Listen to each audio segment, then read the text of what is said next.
নমস্কার এভরিওয়ান, সবাইকে ওয়েলকাম করছি নতুন আরেকটি রেসিপি দেখার জন্য। আশা করি আপনারা সবাই ভালো আছেন এবং সুস্থ আছেন। আজকে নিয়ে আসলাম ভাত দিয়ে পাঁপড় রেসিপি, অথবা চিপস বলতে পারেন। ভাত দিয়ে যে এত সুন্দর একটা পাঁপড় তৈরি করা যায় হয়তোবা না দেখলে বিশ্বাস করা যায় না। ভাতের এই পাঁপড়গুলো খেতে ভীষণ সুস্বাদু, ছোট থেকে বড় সবার পছন্দ হবে। তাছাড়া একবার তৈরি করে রেখে পুরো বছর সংরক্ষণ করে খাওয়া যাবে।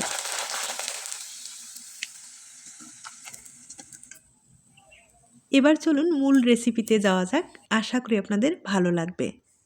পাঁপড়গুলো তৈরি করার জন্য এখানে আমি 1 বাটি ভাত নিলাম, আর এটা দুপুরের বেঁচে যাওয়া ভাত ছিল। এখন এই ভাতটা আমি ব্লেন্ডারে ভালোভাবে পেস্ট তৈরি করে নেব। তবে আপনারা চাইলে রাত্রের বেঁচে যাওয়া ভাত দিয়েও তৈরি করে নিতে পারেন, অথবা গরম ভাত দিয়েও এই পাঁপড়টা সহজে তৈরি করে নিতে পারেন। আর এখন ভাতটা কিন্তু ভালোভাবে পেস্ট তৈরি করে নিতে হবে। আমি ফ্লেভারের জন্য 3টা এলাচ ব্যবহার করলাম। আপনারা চাইলে এলাচের গুঁড়োটাও ব্যবহার করতে পারেন, অথবা এলাচটা পছন্দ না হলে স্কিপ করতে পারেন। এবার এখানে জল দিয়ে দিব। জলের পরিমাণটা একটু বেশি ব্যবহার করতে হবে, যাতে ভালোভাবে ব্লেন্ড হয়, কোনো রকম যেন দানা না থাকে। এবার খুব ভালোভাবে একটা পেস্ট তৈরি করে নিতে হবে। ভাতের পেস্টটা আমি খুব ভালোভাবে তৈরি করে নিলাম। আর অবশ্যই কিন্তু চেলে নিতে হবে। চেলে না নিলে ভিতরে কিন্তু অনেক সময় দানা থেকে যায়। দানাটা থাকলে পাঁপড়গুলো কিন্তু দেখতে ভালো লাগবে না। তাছাড়া পাঁপড়গুলো ভাজার ক্ষেত্রে ফুলবে না, আর খেতেও ভালো লাগবে না। আমি একটা চালনির সাহায্যে ভাতের পেস্টটাকে খুব ভালোভাবে চেলে নিব।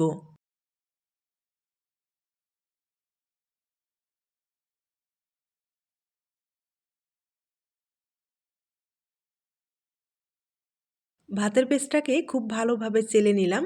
আর অবশিষ্ট অংশগুলো এগুলো কিন্তু লাগবে না, এগুলো অন্য কাজে ব্যবহার করা যাবে। এবার এখানে রান্নার চামচ দিয়ে 1 চামচ এখানে ময়দা ব্যবহার করব, অথবা হাতের কাছে চালের গুঁড়ো থাকলে চালের গুঁড়ো সামান্য পরিমাণে একটু ব্যবহার করতে পারেন।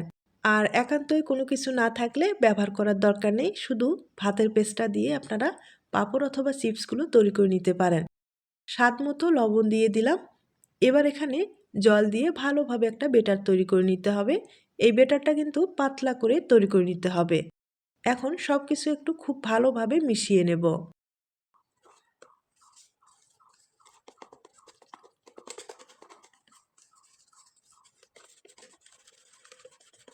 বেটারটা একটু ঘন মনে হচ্ছে, আবারও কিছুটা একটু জল ব্যবহার করব, আর খুব ভালোভাবে মিশিয়ে নেব।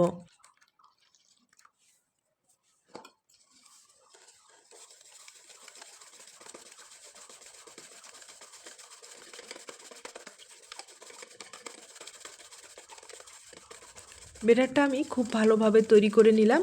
এবার আপনাদের ঘনত্বটা দেখিয়ে দিচ্ছি। আর এর চেয়ে পাতলাও করা যাবে না, অথবা ঘনও তৈরি করা যাবে না। বেটারটা আমি রেডি করে নিলাম। এবার আপনাদের চুলায় নিয়ে যাচ্ছি। আর চুলায় একটা কড়াই বসিয়েছি। এবার 1 চামচ তেল ব্যবহার করলাম। তেলটা পরিপূর্ণ যখন গরম হয়ে আসবে, এ পর্যায়ে এখানে 1 চামচ কালো জিরাটা ব্যবহার করব ফোড়ন হিসাবে।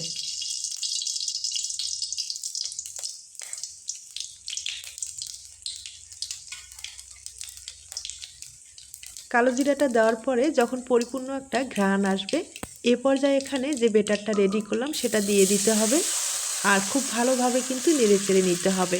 এই বেটারটা খুব তাড়াতাড়ি কিন্তু ভিতরে লেগে যাওয়ার সম্ভাবনা বেশি থাকে, তাই ভালোভাবে দেওয়ার সাথে সাথেই কিন্তু নেড়েচেড়ে নিতে হবে। আর নাড়াচাড়া কোনো অবস্থায় বন্ধ করা যাবে না। আর এ পর্যায়ে চুলার আঁচটা একবারে কম করে থাকবে। এভাবে অনবরত নেড়েচেড়ে নিতে হবে। এভাবে কখনো আপনারা চিপস বা পাঁপড় খেয়েছেন কিনা জানি না। যদি না খেয়ে থাকেন, এই পদ্ধতিতে একবার হলো তৈরি করে দেখবেন। ফ্লেভারটাও যেমন ভালো আসবে, খেতে দুর্দান্ত লাগবে। আর এই ব্যাটারটা কিন্তু খুব তাড়াতাড়ি ঘন হয়ে আসবে। চুলার আঁচটা আমি আবারও বলছি হালকা করে দেওয়ার পরে এভাবে নেড়েচেড়ে নিতে হবে। আর দেখতেই পাচ্ছেন ব্যাটারটা কিন্তু অনেকটাই ঘন হয়ে আসছে। আর কিছুক্ষণ এভাবে নেড়েচেড়ে নিতে হবে। ব্যাটারটা কিন্তু অতিরিক্ত যে ঘন সেটা তৈরি করা যাবে না, এটা ঠান্ডা হওয়ার পরে কিন্তু জমে যাবে। সেই অনুযায়ী কিন্তু ব্যাটারটা তৈরি করে নিতে হবে।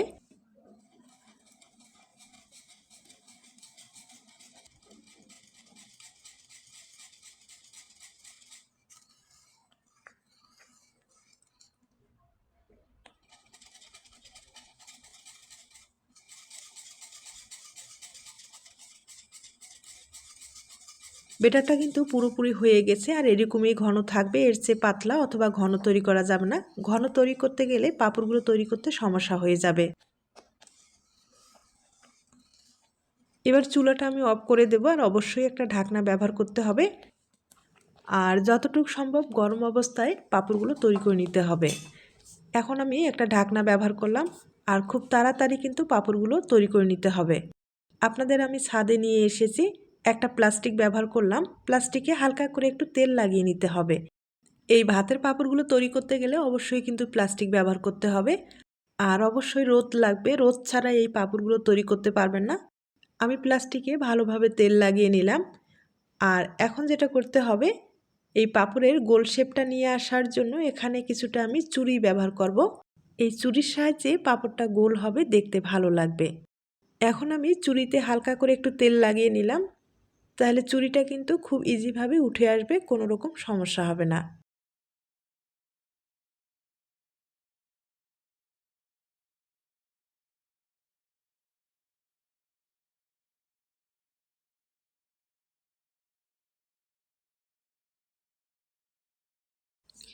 এরপরে ভাতের পেস্টটা আমি দিয়ে দিব।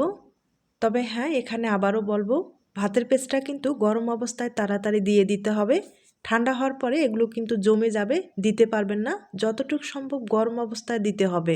আর এই ভাতের পেস্টগুলো দেওয়ার পরে নাড়াচাড়া করার দরকার হবে না, এগুলো কিন্তু এমনিতেই এখন জমে যাবে।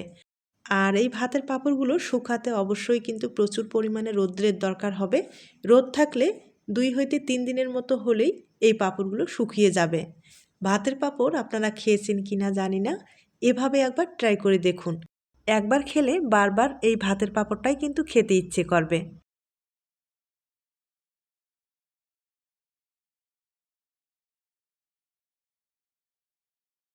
পাঁপড়গুলো দেওয়ার পরে একটার পরে একটা চুড়িগুলো তুলে আরেক জায়গায় দিয়ে দিব আর এভাবে কিন্তু প্রত্যেকটা পাঁপড় আমি তৈরি করে নেব।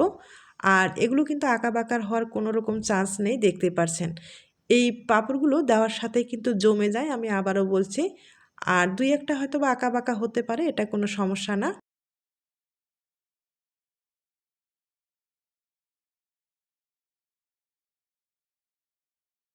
আমি পুরো বেটারটা একইভাবে পাঁপড়গুলো তৈরি করে নেব।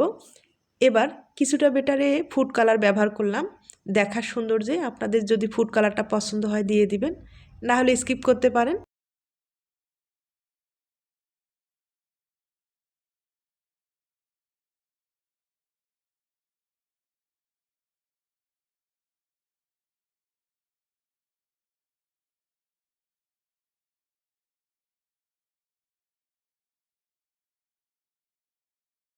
আমি সবগুলো ব্যাটারে একইভাবে পাঁপড় তৈরি করে নিলাম, একবার দেখিয়ে দিচ্ছি।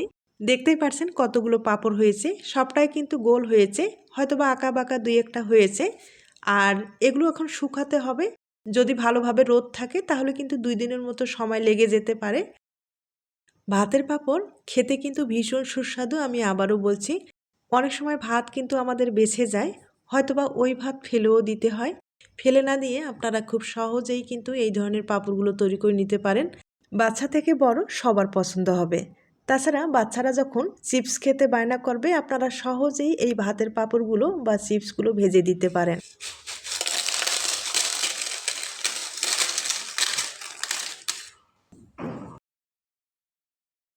পাঁপড়গুলো আমি শুকিয়ে নিলাম। আমার 2 দিনের একটু বেশি সময় লেগেছে শুকাতে।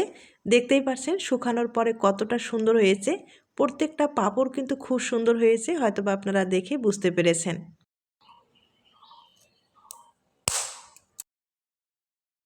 আর এতটাই মুচমুচে হয়েছে, এই পাঁপড়গুলো কিন্তু আপনারা এখন দীর্ঘদিন পর্যন্ত সংরক্ষণ করতে পারবেন। আর যখন খেতে ইচ্ছে করবে তখন শুধু তেলে ভেজে খেতে পারেন। এখন আমি কিছুটা পাঁপড় আপনাদের ভেজে দেখিয়ে দিচ্ছি। আর এই পাঁপড়গুলো না তেলে দেওয়ার সাথেই ফুলে ডবল হয়ে যায় আর দেখতেও ভীষণ সুন্দর হয়, আপনারা হয়তোবা দেখে বুঝতে পেরেছেন। আমি আপনাদের কয়েকবার ভেজে দেখিয়ে দিচ্ছি।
আমি আপনাদের অনেক কয়েকবার ভেজে দেখিয়ে দিলাম, আর হয়তোবা দেখে বুঝতে পেরেছেন কতটা সুন্দর হয়েছে। এবার এখানে একটু মশলা অ্যাড করে দেব। সামান্য পরিমাণে একটু লবণ অ্যাড করে দিলাম, আপনারা চাইলে কিন্তু বিট লবণটাও ব্যবহার করতে পারেন। আর একটু ভাজানো জিরা ব্যবহার করলাম। এই মশলাদার হলে না বাচ্চারা ভীষণ পছন্দ করবে, তাছাড়া বড়দেরও অনেক ভালো লাগবে। সামান্য একটু মরিচের গুঁড়ো অ্যাড করে দিলাম, একটু ঝাল ঝাল হলে না খেতে ভালো লাগবে। এরপরে ম্যাগি মশলাটা বাচ্চারা ভীষণ পছন্দ করে, একটু ম্যাগি মশলা অ্যাড করে দিলাম। এরপরে সব কিছু একটু মিশিয়ে নিতে হবে।